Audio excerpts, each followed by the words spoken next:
Imagine growing up in a palace. You've got food. You've got servants. You've got nice clothes. You've basically got the ancient Egyptian version of life is good. And then Moses realizes, wait, I'm actually Hebrew. So things get complicated. One day, Moses sees an Egyptian beating one of his people. Moses looks around. Nobody's watching. And apparently Moses decides, I've got this. He did not, in fact, have this. He kills the Egyptian. And the next day, people know about it. Moses basically looks at the situation and goes, yeah, I'm going to need a change of scenery. So he runs, straight into the wilderness, from palace life to shepherd life. Talk about a career downgrade. 40 years of sheep. And Moses stays there for 40 years. 40 years. At this point, Moses has probably accepted, well, I guess I'm a shepherd now. Imagine somebody asking, where do you see yourself in 5 years? Moses, hopefully still with these sheep. He's married. He's got a family. He's looking after sheep. Life is quiet. No pharaoh, no palace, no drama. Just sheep. Until one random day, Moses sees a bush on fire. But here's the weird part. The bush isn't burning up. And Moses is like, okay, that's interesting. So naturally, he walks closer. Because apparently Moses had absolutely no survival instincts when it came to mysterious burning objects. Then God speaks. And God tells Moses, I want you to go back to Egypt. Moses, back where? Egypt, the place he ran from. The place where people wanted him dead. The place he hadn't seen in 40 years. God basically says, yep, pack your bags. And Moses is probably thinking, Lord, respectfully, I have moved on. But God hasn't. God tells Moses he's going to lead Israel out of Egypt.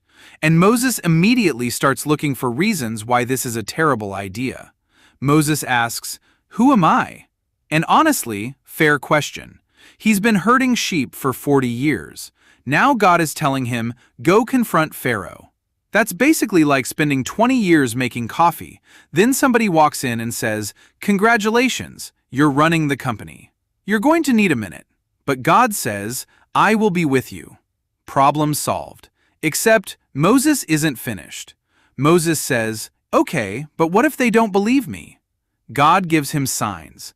The staff becomes a snake. His hand becomes diseased and then gets restored. Water becomes blood.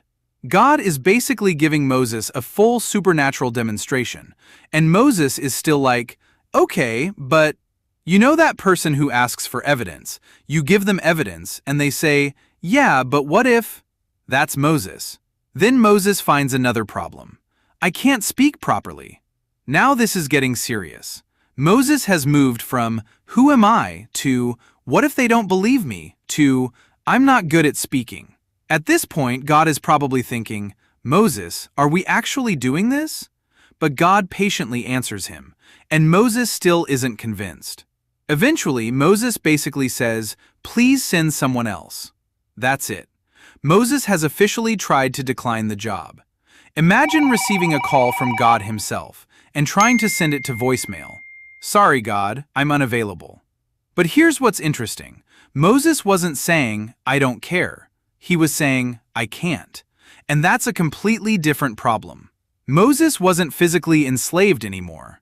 But mentally? That's another story. He had spent 40 years away from Egypt, but he was still carrying the identity of the man who ran away.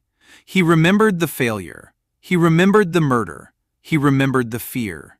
And now God was looking at Moses and saying, I can use you. Moses was looking at himself saying, you clearly have the wrong guy. And this is where the story gets really interesting, because sometimes God has moved on from your past before you have. Moses keeps talking about everything he can't do, and God doesn't respond with, Moses, here's your 5-year career plan. He doesn't give him a confidence seminar. God simply says, I will be with you. That's the whole point. Moses keeps asking, am I enough? God keeps answering, I'm going with you. Moses is looking at his CV. God is looking at his presence. Big difference. And eventually, Moses goes. The guy who said, I can't speak. ends up standing before Pharaoh. The guy who said, "Who am I?" ends up leading a nation. The guy who spent 40 years looking after sheep ends up leading hundreds of thousands of people through the wilderness. At some point, you almost want to look at Moses and say, "Bro, you really tried to decline this assignment." And that's why Moses belongs in enslaved heirs. Because sometimes the chains aren't around your wrists. They're in the way you think. You can be free and still think like a prisoner. You can be chosen and still feel disqualified. You can have a calling and still keep asking, "Who, me?" Moses wasn't waiting for God to choose him. God had already chosen him. Moses just hadn't caught up with that reality yet. And maybe that's you. Maybe you've been saying, "I can't. I'm not ready. I'm not good enough. I've messed up too much. Someone else can do it better." And maybe God is looking at you like, "Okay, but I already knew all that." Your weakness wasn't news to God. Your past wasn't news to God. Your mistakes weren't news to God. And yet, He still called you. Moses asked, "Who am I?"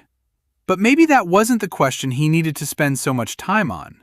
Because the answer was never, "Moses, you're amazing." The answer was, "I will be with you." Sometimes your confidence won't come from suddenly believing you're the greatest person in the room. Sometimes it comes from knowing, "I'm not doing this alone." Moses thought he was just a shepherd. God saw a deliverer. Moses saw his failure. God saw his future. Moses saw what he couldn't do. God saw what he could do through him. So don't let your past convince you that God has the wrong person. Because maybe you've been saying, "Who am I?"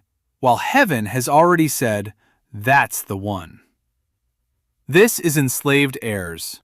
If you enjoyed this story, subscribe and follow the series. Because there are more people in the Bible who had access to something greater, but somehow still didn't realize who they were.